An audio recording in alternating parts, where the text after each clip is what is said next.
Pessoal, a gente vai retomar, né, do ponto anterior ali, deu uma falha no sistema aqui, mas vamos retomar a aula, tá bem?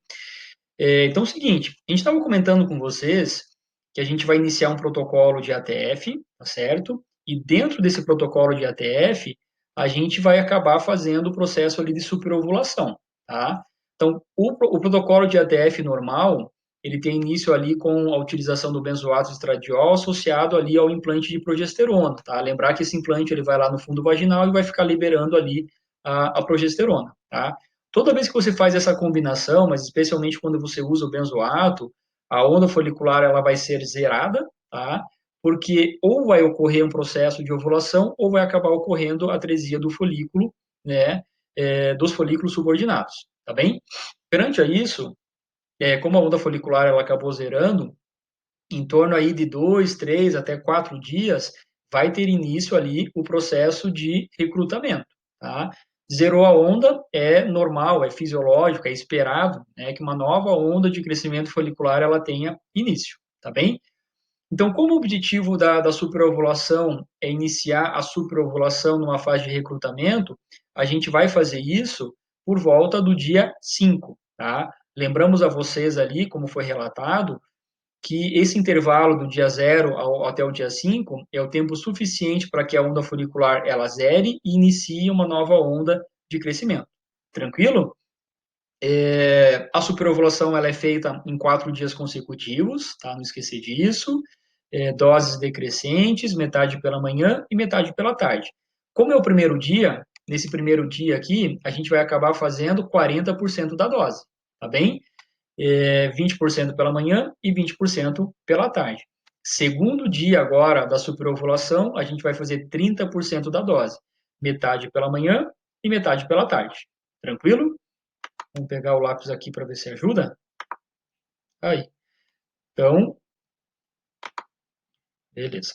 Então, aqui nós temos o primeiro dia, então, onde nesse primeiro dia foi feito 40% da dose, e agora no segundo dia foi feito 30% da dose, sempre metade pela manhã e metade pela tarde.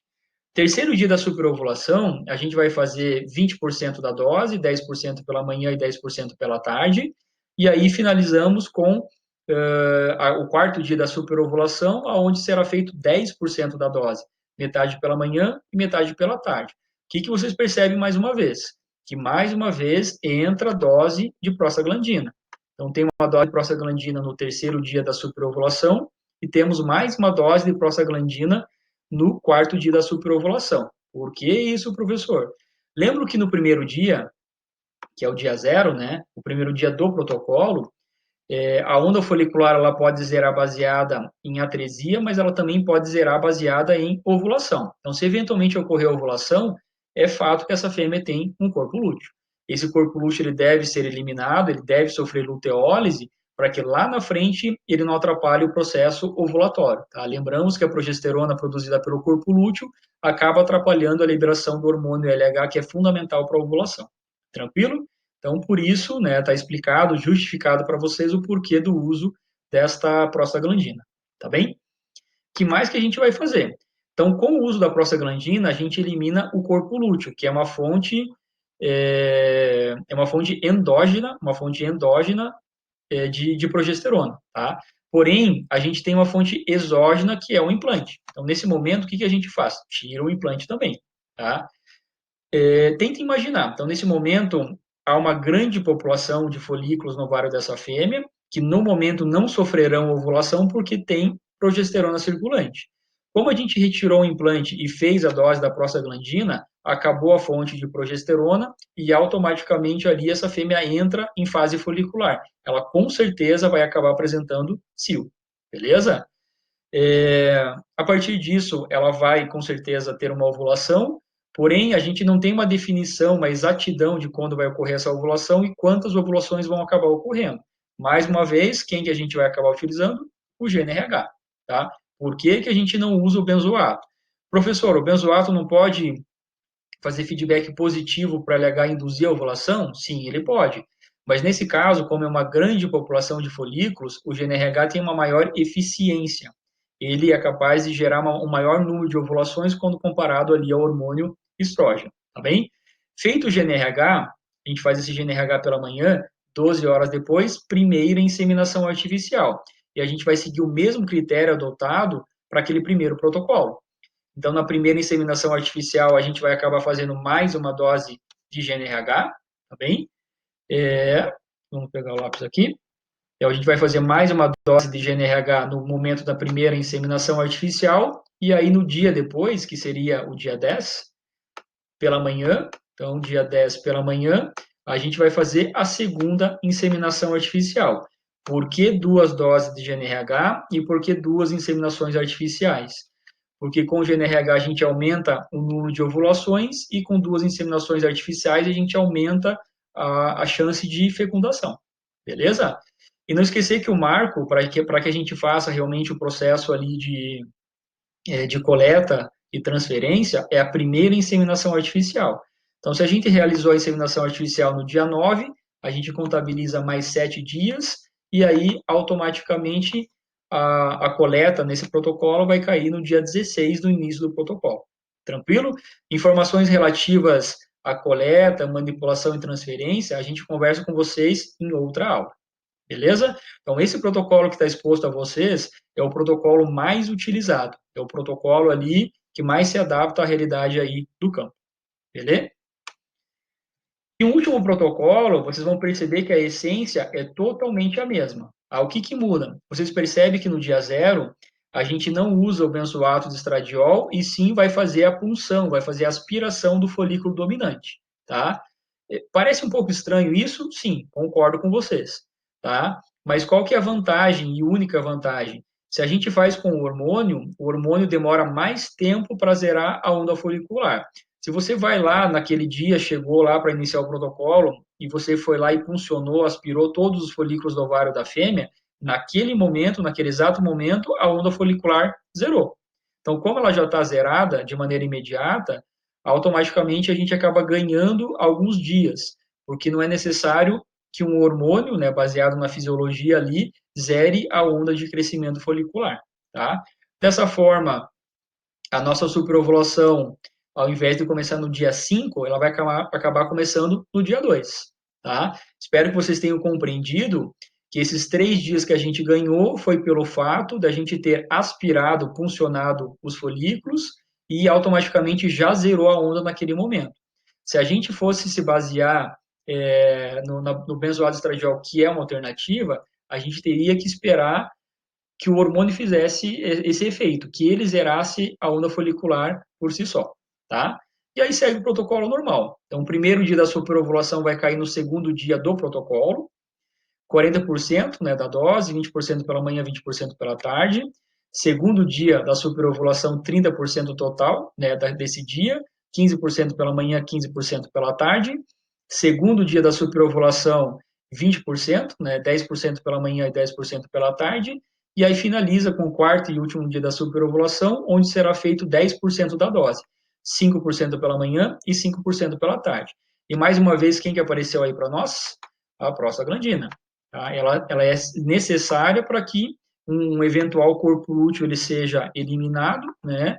E aí a gente consiga colocar essa fêmea aí em fase folicular, tá? Não esqueçam que foi colocado um implante no início e esse implante também será retirado no dia da última dose da prostaglandina. Se a gente fez prostaglandina e tirou o implante, inicia-se uma fase folicular, onde essa fêmea terá cio e ovulação. Só que essa ovulação ela não é de maneira sincronizada. Aí entra, mais uma vez, o GNRH. Então, a gente faz o GNRH, 12 horas após, a gente vai acabar fazendo a primeira inseminação artificial, orientação, tá? É uma orientação e é o que o pessoal acaba fazendo a campo, tá? Na primeira inseminação artificial, façam mais uma dose de GNRH e no dia seguinte, pela manhã, segunda inseminação artificial, beleza? E só não esqueçam que a gente contabiliza o dia da coleta baseada na primeira inseminação artificial. Então, se a primeira inseminação artificial foi feita no dia 6, automaticamente 7 dias depois, dia 13 é o dia da coleta, beleza? Acredito que tenha ficado claro para vocês aí os protocolos, e não esqueçam que o segundo protocolo é o protocolo mais utilizado. e percebo que os 3 protocolos, eles seguem a mesma regra da superovulação. O que muda é o momento que vai iniciar a superovulação dentro de cada protocolo. Mas toda superovulação, ela é iniciada no início da onda folicular, que é a fase de recrutamento com o hormônio FSH, ok? Aqui a gente tem algumas imagens, né, onde a gente consegue observar uma grande população de folículos, ou seja, essa fêmea ela foi superovulada, e se ela foi superovulada, automaticamente ela também vai ter uma grande população de corpo lúteo, né, de corpos lúteos aí, porque vários folículos sofreram o processo aí ovulatório, tá bem? Falei a vocês que, na média, são coletados 5 a 6 embriões viáveis, mas vem muita estrutura. O que é estrutura? Pode vir oócito não fecundado, pode vir embrião que não tem uma boa qualidade, e aí os embriões que têm qualidade. Então, ao todo, mais ou menos aí umas 15 a 20 estruturas são coletadas, mas apenas 5 a 6 estruturas são embriões viáveis, passíveis da gente fazer a devida transferência. Beleza? Aqui nós temos uma imagem mostrando a vocês um único ovário com muito folículo. Estou tentando delimitar para vocês aqui o ovário. E cada pontinho que eu estou fazendo aqui para vocês, ele é inerente a um folículo. E cada folículo desse tem, com certeza, um oócito no seu interior. Então, percebam que é muita coisa, né? E aí, mesmo assim, mesmo que sejam vários folículos, somente 5 a 6 embriões eles são produzidos, tá? Aqui é um outro ovário, que a gente percebe que ele também tem um grande tamanho porque tem vários folículos, tá? Vários folículos aqui envolvidos, e percebam que aqui já tem uma região mais ecogênica, tá? Estou tentando delimitar para vocês aqui, é como se fossem aí já corpos lúteos que já começaram a se formar. Por que já tem corpo lúteo formado e folículos, né? Lembramos ali que as ovulações, elas são assincrônicas. Então, se são assincrônicas, alguns folículos se rompem e já formam corpo lúteo e outros vão acabar ovulando posteriormente. Tranquilo? E aí, para finalizar essa aula com vocês, a gente vai comentar um pouquinho sobre a sincronização da ovulação com a fêmea receptora. Então, não esqueçam que se você estiver trabalhando com superovulação, coleta e transferência direta, a gente tem que preparar as devidas receptoras também, da mesma forma que foi preparada para a espécie equina. Qual que é a exceção? A exceção será se os embriões coletados serão congelados. Se você vai congelar, não é necessário fazer a sincronização aí com fêmeas receptoras. Proporção. A gente orienta que você trabalhe uma doadora e 5 a 10 receptoras. Então, não esquecer que normalmente 5 a 6 embriões viáveis são produzidos. Então, como garantia, trabalha com 10 receptoras. Tanto na doadora como na receptora, a gente vai palpar, vai passar ultrassom só para definir se elas têm qualidade ou não, tá? A doadora, a gente vai coletar os embriões normalmente no dia 7, então vai ficar bem no meio do caminho aqui, tá? Podendo coletar no 6 e podendo coletar no 8, mas normalmente a coleta é feita no 7. Lembro que para égua, a gente podia fazer a coleta no dia 7, 8 ou 9, e aí a preferência era no dia 8. Para fêmea bovina pode ser 6, 7, 8, a preferência é no dia 7. Já que a gente está nessa comparação com a fêmea equina, eu falei a vocês ali que a sincronização da doadora com a receptora para a fêmea equina, ela é um pouquinho mais maleável, tá? No seguinte contexto, se uma fêmea doadora equina ovulou hoje, a receptora, ela pode ter ovulada no dia anterior ou até 3 dias depois da ovulação da doadora, tá bem? Para a fêmea bovina, a gente não tem não é muito maleável, tá? A taxa de assincronia é 24 horas, ou seja, a receptora tem que ovular no mesmo dia do que a doadora, pode ter ovulado no dia anterior ou pode ovular no dia posterior, 24 horas menos, 24 horas mais. Porém, isso não é um problema para a espécie, não é um problema porque o protocolo de ATF ele funciona redondinho. A partir do momento que você começa a sincronizar a doadora, você também sincroniza a fêmea receptora. O protocolo que a gente utiliza é o mesmo protocolo que é feito lá para a IATF, tá bem? Então, imaginem vocês que aqui o dia 0, que esse dia zero aqui da receptora também é o dia zero da doadora. Então, doadora e receptora, a gente vai fazer a colocação do implante de progesterona e vai fazer a dose do benzoato, tanto na doadora como na receptora. Qual é a diferença? Qual é a diferença? Se for, prestar atenção, se for na fêmea doadora, no dia 5, 6, 7 e 8, entra a superovulação.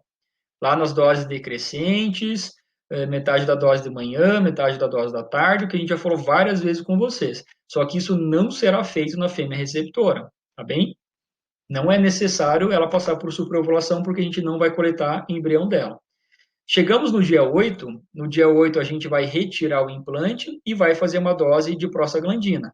Essa prostaglandina, ela é necessária para que um eventual corpo lúteo ele seja quebrado, tá? Tirou o implante e fez prostaglandina, essa fêmea vai entrar no cio, tá bem? Dia 9, o que vai ser feito no dia 9? Vou fazer o benzoato estradiol. Lembram que para a fêmea doadora foi feito o GNRH pela manhã e a inseminação artificial 12 horas após.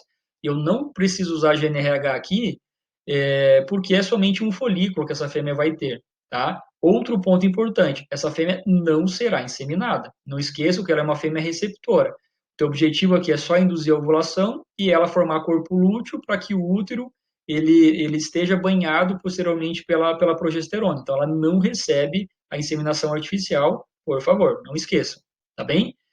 O que mais que eu ia comentar aqui, ó, algo que o pessoal faz também que é interessante, aqui no dia 8, a gente pode associar e fazer uma dose de ECG. Então, lembramos que o ECG é a gonadotrofina coriônica equina, tá? Ficou mais ou menos aí um ECG, mas escrevo, né, no material de vocês. A função desse ECG é uma função de FSH. Então, a gente pode fazer no dia 8 para ter uma garantia que no dia que for induzida a ovulação, tenha-se a presença de um folículo dominante. Tá bem? É claro que é um custo a mais, converse com o proprietário, se ele aceitar, vale a pena investir e fazer mais uma dose de ECG. Tá? É ECG, não é HCG, não é ECP ou qualquer coisa do tipo, é ECG. Vamos tentar escrever de novo aqui, ó. ECG. Então, esse ECG é feito aqui exatamente no dia 8, tá? Para que a gente tenha uma garantia de um folículo dominante no dia que for feita a indução da ovulação com o benzoato de estradiol. Beleza? Eu espero que vocês tenham entendido, né, que esse é o protocolo da fêmea receptora, que o protocolo da fêmea doadora caminha exatamente junto, elas caminham, né, nos dias e tudo mais, a exceção que a superovulação vai ser feita na fêmea doadora, a inseminação artificial também vai ser feita na fêmea doadora e não é feito na fêmea receptora, tá bem? Se foi feito aqui a indução, então, da ovulação, né, mais ou menos no dia 10 ela vai ter a ovulação, 10 para o 17 são 7 dias e vai acabar coincidindo com o dia da coleta e transferência de embrião da fêmea doadora. Beleza? Então, ali, tá, coloquei para vocês ali TETF, que é transferência de embrião em tempo fixo, né? O embrião será coletado e transferido para a fêmea receptora. A exceção é, se o seu embrião for congelado, não é necessário fazer a sincronização. Beleza? Daqui para frente é recuperação embrionária, é lavagem uterina, é manipulação de embrião e transferência. Eu sei que essa aula ela já foi ministrada para uma das turmas, tá? Não é a turma que vai assistir por primeiro, agora na terça-feira pela manhã, né? Mas é válido, né? A outra turma pode acabar assistindo essa aula aí e aí acaba complementando alguma coisa que ficou, né? Que passou desapercebido aí para vocês. Gostaria que vocês aproveitassem muito essas aulas aí, por mais que a gente não tenha um contato na sala de aula, com certeza essa ferramenta aí via internet vai acabar ajudando bastante vocês. A gente vai iniciar um chat agora, tá? pelo aplicativo aí, pela plataforma Moodle, né? E aí, as eventuais dúvidas que vocês tiverem, tirem as dúvidas ali via chat. Tranquilo? Na próxima aula, então, a gente se encontra de novo e fala sobre recuperação, manipulação e a transferência de embrião. Beleza? Até mais.